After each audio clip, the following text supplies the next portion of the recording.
I smoothed my wedding dress for the 100th time, unable to stop smiling as I gazed at my reflection. After years of disappointment, I'd finally found the one. Carter was everything I'd ever dreamed of, handsome, successful, and utterly devoted to me. In just a few hours, we'd be husband and wife. A knock at the door startled me from my reverie. "Come in," I called. My best friend Leanne poked her head in, her eyes wide. "Addison, you look stunning," she breathed. Then her expression shifted, growing serious. "Can we talk for a second?" My stomach clenched. "What's wrong?" Leanne hesitated, then blurted, "It's about Carter. I overheard something." Before she could continue, my father burst into the room. "There's my beautiful girl," he exclaimed, enveloping me in a bear hug. "Are you ready to knock 'em dead?" I used to smile, pushing aside the unease Leanne's words had stirred. "Ready as I'll ever be, Dad." The ceremony passed in a blur of flowers, music, and Carter's adoring gaze. As we shared our first dance as husband and wife, I felt like I was floating on air. Nothing could spoil this perfect day. Hours later, flushed and giddy from champagne, I scanned the reception for Carter. He'd mentioned needing to catch up with an old friend, but that had been ages ago. I spotted Leanne by the bar and made my way over. "Have you seen Carter?" I asked. Leanne's smile faltered. "Not for a while. Addison, about what I was trying to tell you earlier." "There you are." My new mother-in-law's shrill voice cut through the crowd. Eleanor appeared at my elbow, her perfectly coiffed hair not budging as she air-kissed my cheek. "Darling, you simply must come meet the Andersons. They're dying to congratulate you." I shot an apologetic look at Leanne as Eleanor steered me away. For the next hour, I was paraded around like a prized show pony, shaking hands and making small talk. All the while, a nagging worry gnawed at me. Where was Carter? Finally extricating myself from Eleanor's clutches, I retreated to a quiet corner and pulled out my phone. No messages from Carter. I dialed his number, but it went straight to voicemail. "Everything okay, Pumpkin?" My father's concerned voice made me jump. I plastered on a smile. "Of course, Dad. Just trying to track down my wayward husband." Dad's brow furrowed. "That's odd. I could have sworn I saw him leaving with that redhead. What's her name? His ex-girlfriend?" The bottom dropped out of my stomach. "Vanessa?" Dad nodded slowly. "That's the one. But I'm sure there's a perfectly innocent explanation." I barely heard him, my mind racing. Vanessa, Carter's old friend. The ex he'd sworn was ancient history. "Addison?" Leanne appeared at my side, her face etched with worry. "You won't believe what I found out. On the night of your wedding—" I held up a hand, silencing her. "Let me guess, it's about Carter and Vanessa?" Leanne's eyes widened. "How did you know?" "Lucky guess," I said bitterly. "Excuse me."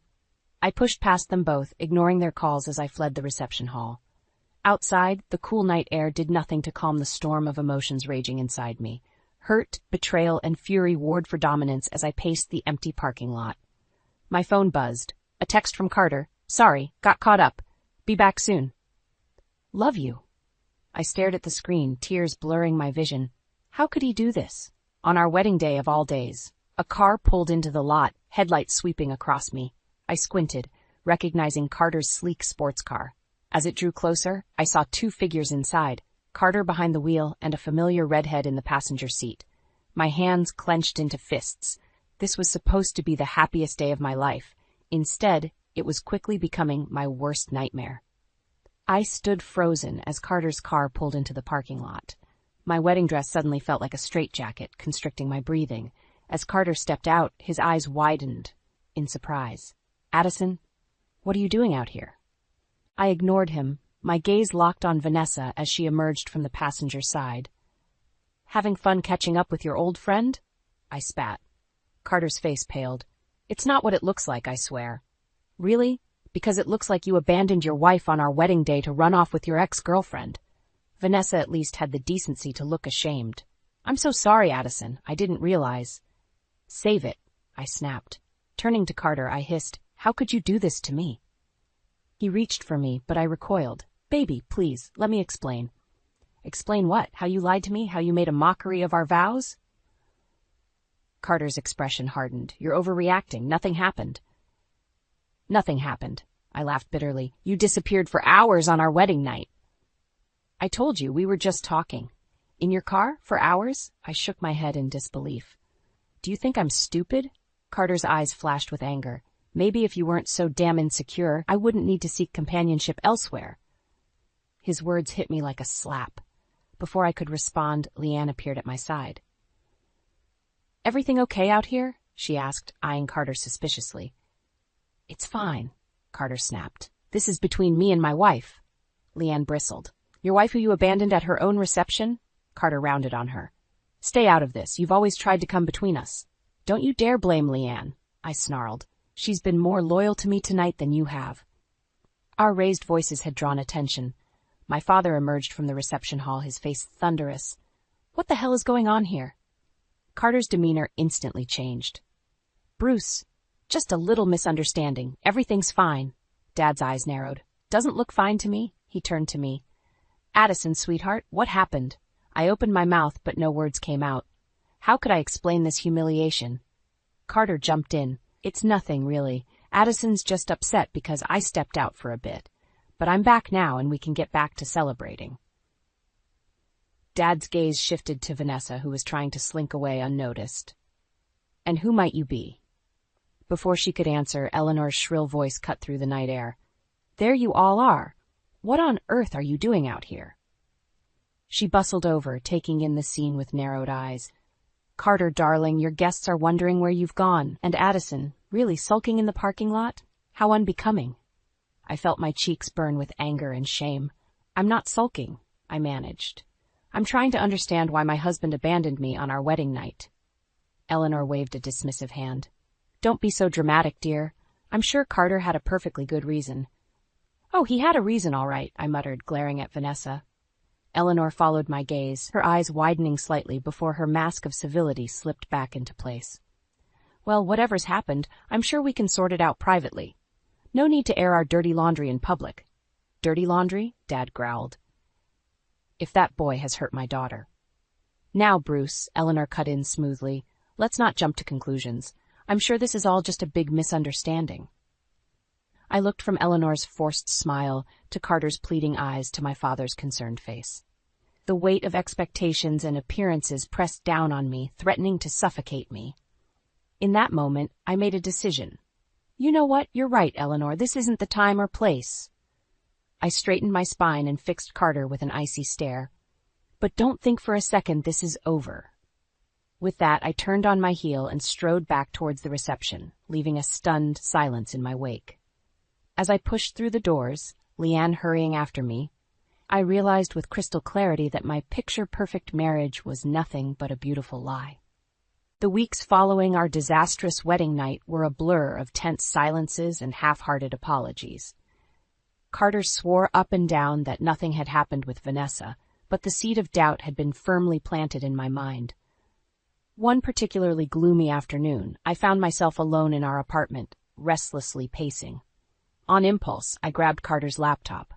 He'd always been protective of it, and a nagging voice in my head whispered that there might be a reason why. My hands shook as I opened it, surprised to find it unlocked. As I scrolled through his emails, my heart sank. There, in black and white, was proof of Carter's betrayal, not just with Vanessa, but with multiple women. The emails dated back months, even before our engagement. I was still staring at the screen, numb with shock, when the door opened.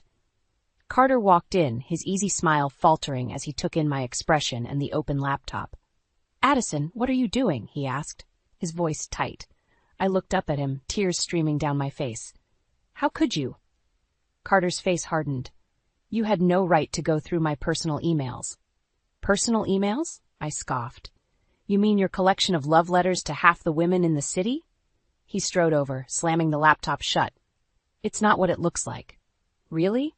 "Because it looks like you've been cheating on me since before we even got engaged." Carter ran a hand through his hair, frustration evident. "You don't understand. My job, sometimes I need to entertain clients. It doesn't mean anything." I stared at him in disbelief. "Entertain clients? Is that what you call sleeping with other women?" "Don't be so dramatic," he snapped. "This is why I didn't tell you. I knew you'd overreact." His dismissive tone ignited a fury in me.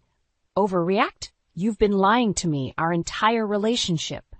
Before he could respond, my phone buzzed. A text from Eleanor. "Dinner at our house tonight, 7 p.m. sharp. We need to discuss your behavior at the wedding." I laughed bitterly. Your mother wants to discuss my behavior. Isn't that rich? Carter's eyes narrowed. What are you talking about?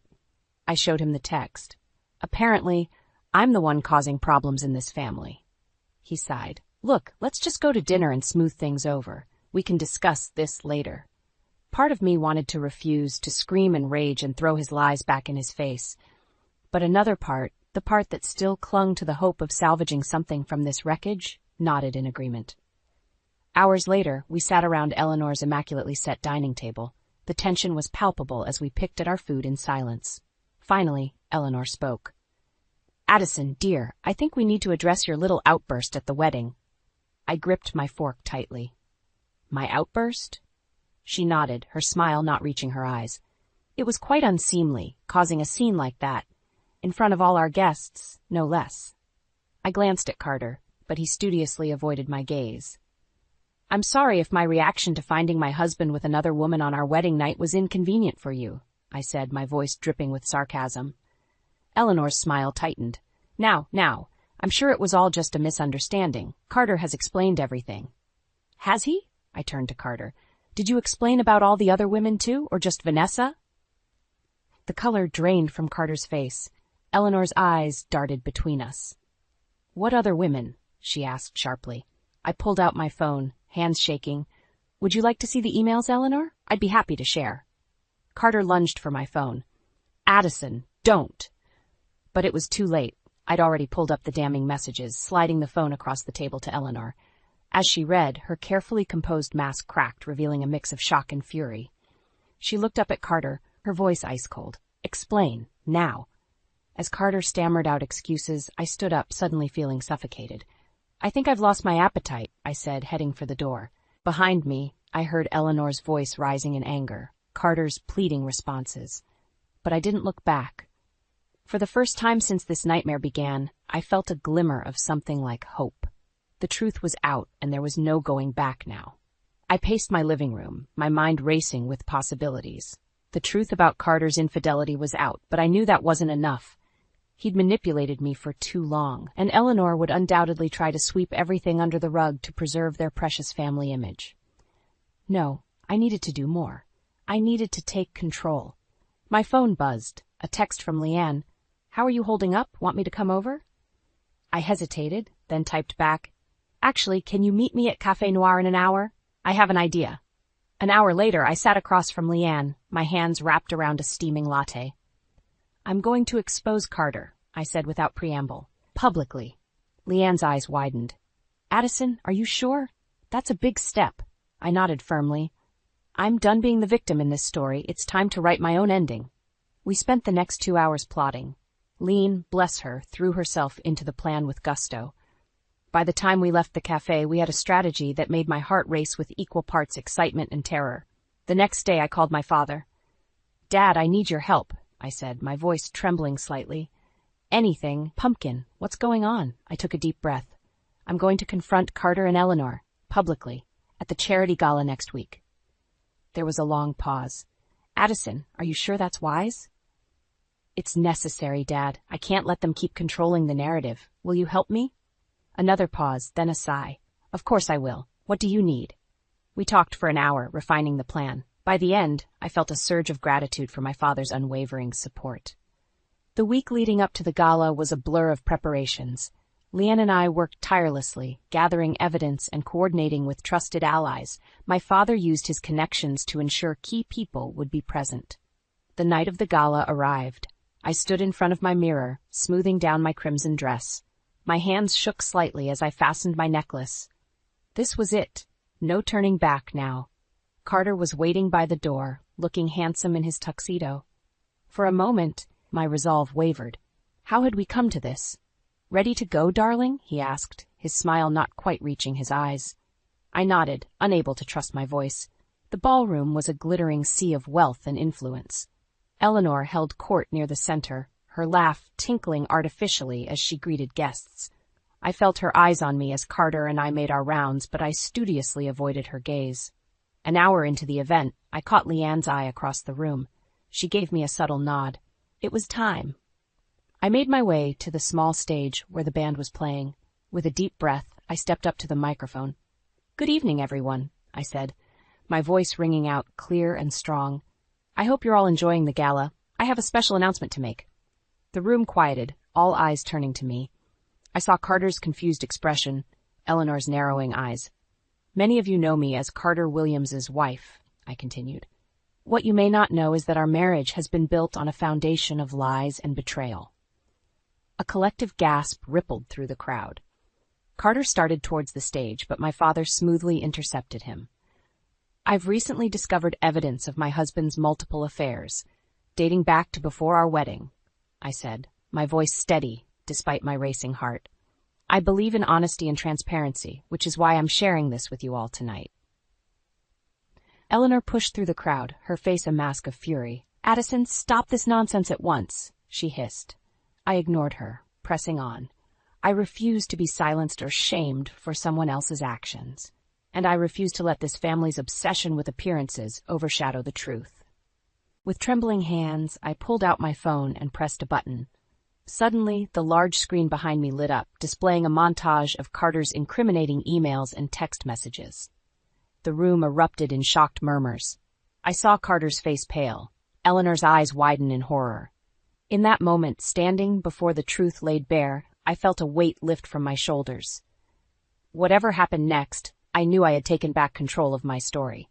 And I was just getting started. The room erupted into chaos as the evidence of Carter's infidelity flashed across the screen. I stood firm on the stage, my heart pounding but my resolve unshakable. Carter's face had turned ashen, his eyes darting around the room like a cornered animal. Eleanor, however, was a force of nature. She stormed towards the stage, her carefully cultivated mask of civility crumbling. "How dare you?" she hissed, grabbing my arm. "You ungrateful little—" "Let go of me," I said, my voice steady despite the trembling in my limbs. "You don't get to control this narrative anymore, Eleanor." She released me as if burned, turning to address the murmuring crowd. "Ladies and gentlemen, please, this is clearly a misunderstanding. My daughter-in-law is unwell. We'll sort this out privately." I laughed, the sound harsh even to my own ears. "Unwell? Is that what you call it when someone refuses to be manipulated and lied to?"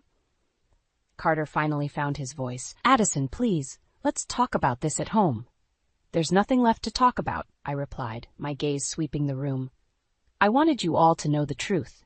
About Carter, about this family, about the lies we've all been living with." Suddenly, a new voice cut through the tension. "I can vouch for what Addison is saying." I turned, shocked to see Vanessa pushing her way through the crowd. Carter's face, if possible, grew even paler. "I was part of Carter's deception," Vanessa continued, her voice shaking. "But I can't keep silent anymore. Everything Addison is saying is true." The room exploded into fresh chaos. I saw my father move to stand protectively near me, while Leanne hurried to my side. But my focus was on Carter and Eleanor, their carefully constructed world crumbling around them. Eleanor's eyes blazed with fury.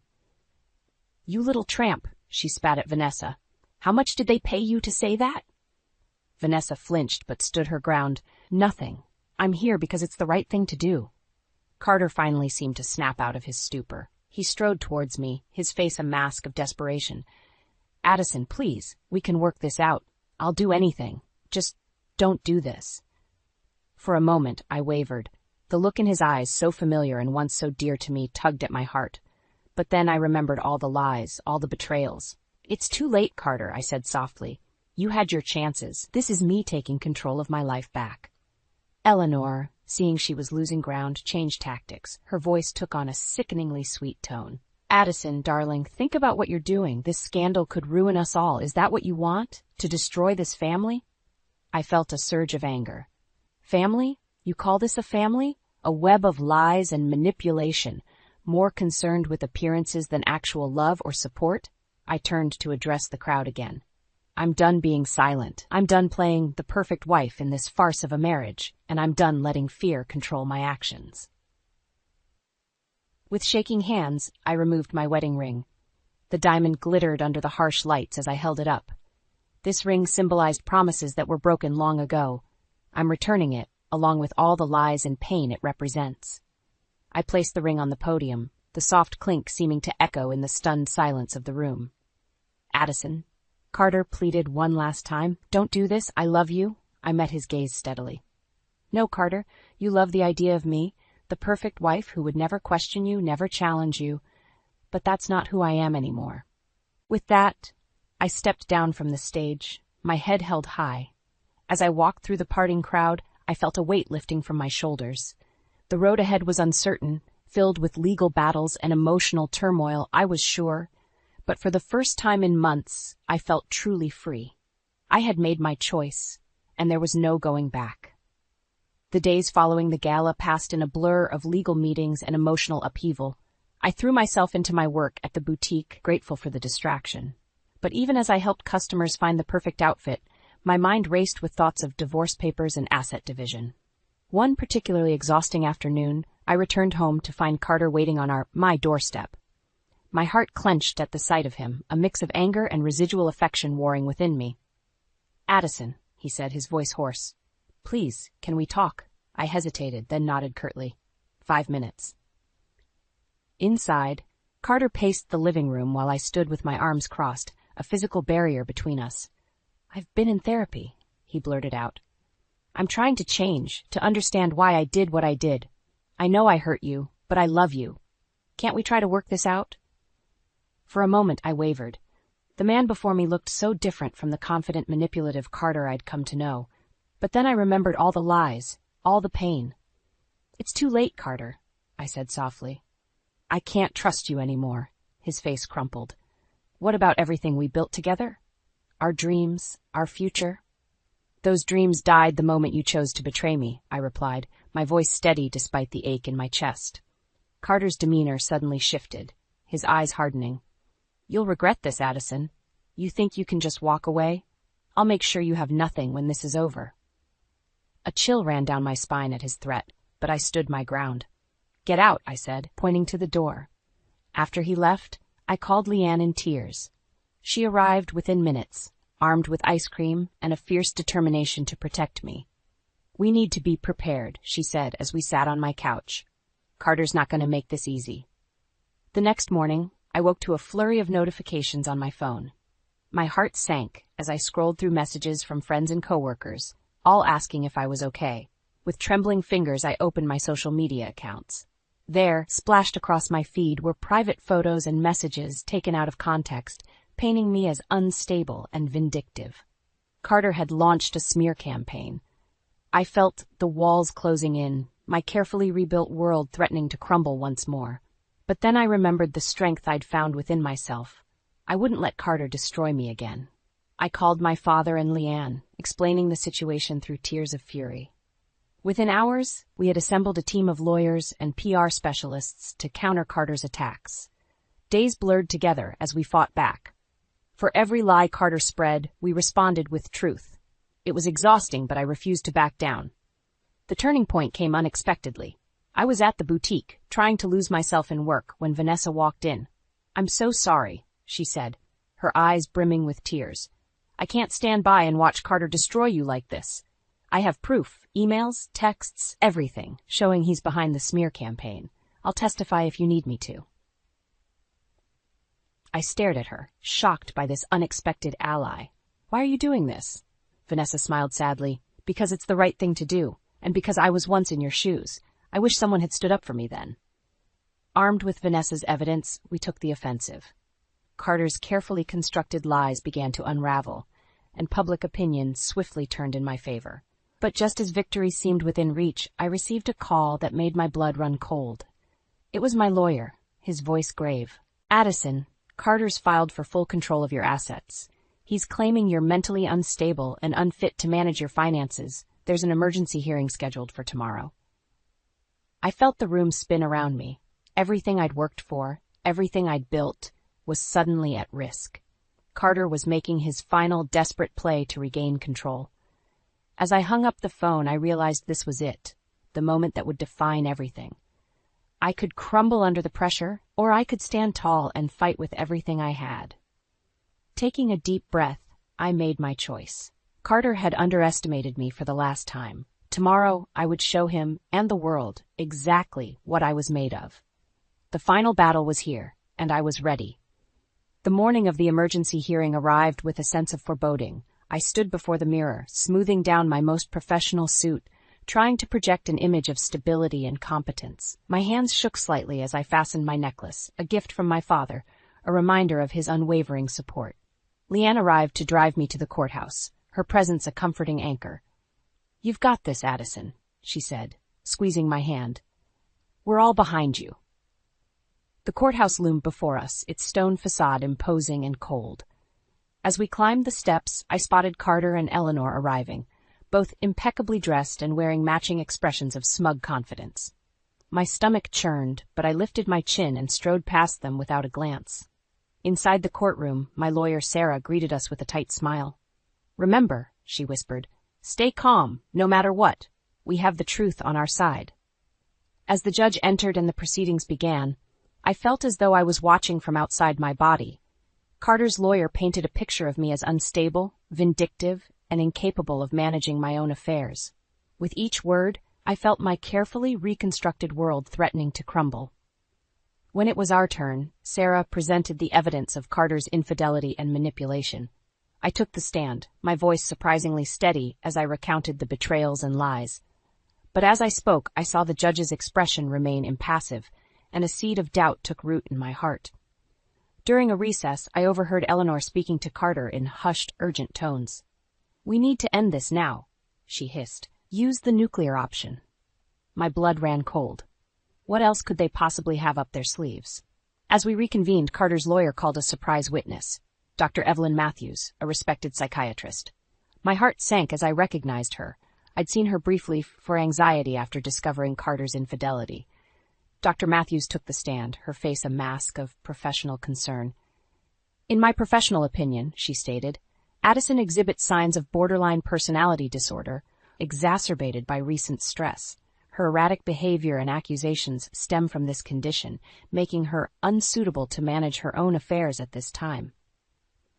The courtroom spun around me. How could she say this? We'd only had 2 sessions, and I'd never been diagnosed with any such condition.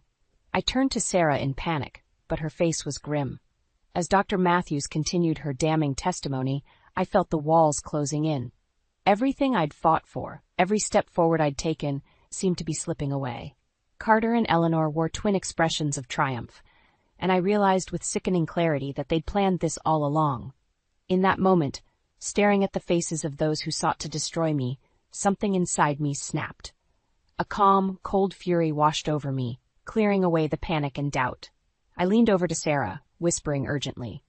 Her eyes widened, then narrowed in determination. She nodded, then stood to address the judge. "Your Honor, we request a brief recess to confer with our client." The judge agreed, and I was ushered into a small conference room. Sarah, Leanne, and my father crowded around me, their faces etched with concern. "Addison, what are you thinking?" Sarah asked. I took a deep breath, my mind racing with possibilities. "We need to turn the tables one last time," I said. "I have an idea, but it's risky. If it works, we expose Carter and Eleanor for who they really are. If it fails..." I trailed off, the implications hanging heavy in the air. My father placed a hand on my shoulder. "Whatever you decide, we're with you," he said firmly. Leanne nodded in agreement, all the way. I looked at each of them, feeling a surge of gratitude and determination. This was it, the final battle. Everything I'd been through, every lie uncovered and truth revealed, had led to this moment. "Okay," I said, my voice steady and resolved. "Here's what we're going to do." As we prepared to re-enter the courtroom, I felt a strange sense of calm. Win or lose, I would face this challenge on my own terms. Carter and Eleanor had underestimated me for the last time. The judge called the court back to order, and I straightened my spine, ready to fight for my future, my dignity, and my truth. As I stood in the courtroom, facing down Carter, Eleanor, and Dr. Matthews, a strange calm washed over me. I nodded to Sarah, who approached the bench. "Your Honor, we'd like to call a surprise witness of our own," she announced. Carter's lawyer jumped to his feet, objecting, but the judge, intrigued, allowed it. My heart pounded as the courtroom doors opened. Dr. Evelyn Matthews' identical twin sister, Dr. Caroline Matthews, walked in. The courtroom erupted in shocked murmurs. I watched as the color drained from Carter and Eleanor's faces. Caroline took the stand, her voice steady. "I'm here to expose a grave injustice. My sister, Evelyn, was coerced into providing false testimony about Addison's mental state. I have proof of the bribery and threats made by Carter Williams and his mother, Eleanor. She produced a series of emails and recorded conversations that laid bare Carter and Eleanor's desperation and manipulation. The judge's expression hardened as he reviewed the evidence. Carter leapt to his feet, shouting denials, but his protests rang hollow in the face of such damning proof. Eleanor sat frozen, her carefully crafted facade crumbling before my eyes. As the truth unfolded, I felt a weight lifting from my shoulders. The judge called for order, his voice cutting through the chaos. In light of this new evidence, I'm dismissing the petition for control of Mrs. Williams' assets. Furthermore, I'm recommending a full investigation into Mr. Williams and Mrs. Eleanor Williams for perjury and witness tampering. Relief flooded through me, but it was tempered by a bittersweet realization. This victory marked the end of a chapter in my life, a painful, transformative journey that had changed me forever. Outside the courthouse, surrounded by my supporters, I faced a sea of reporters. Taking a deep breath, I stepped forward. Today, justice was served, I began, my voice stronger than I'd ever heard it. But this isn't just about me. It's about standing up to manipulation and abuse, about reclaiming your power and your truth. As I spoke, I saw faces in the crowd, women nodding, some with tears in their eyes. I realized that my story resonated beyond just me. To anyone out there who's been made to doubt themselves, who's been gaslit or manipulated, your truth matters, your voice matters, and you are stronger than you know. In the days that followed, my life transformed. The boutique where I worked offered me a partnership, recognizing my resilience and business acumen. Leanne and I started a support group for women recovering from toxic relationships, turning our pain into purpose. One crisp autumn morning, I stood in my new apartment, surrounded by boxes yet to be unpacked. A gentle knock at the door revealed my father, holding a small gift-wrapped package. "I'm so proud of you, Pumpkin," he said, enveloping me in a warm hug. "Your mother would be too." I unwrapped the gift with trembling hands to find a delicate silver locket. Inside was a photo of my mother, her smile radiant and strong. "She always said you had her spirit," Dad said softly. "Now the whole world knows it too." Tears pricked my eyes as I fastened the locket around my neck. It felt like a talisman, a reminder of the strength that had always been within me. Later that evening, as I sat on my balcony watching the sunset, I reflected on the tumultuous journey that had brought me here. The pain, the betrayal, the moments of despair, they were all part of my story now. But they didn't define me. What defined me was how I'd risen above it all, how I'd found my voice, my strength, my truth.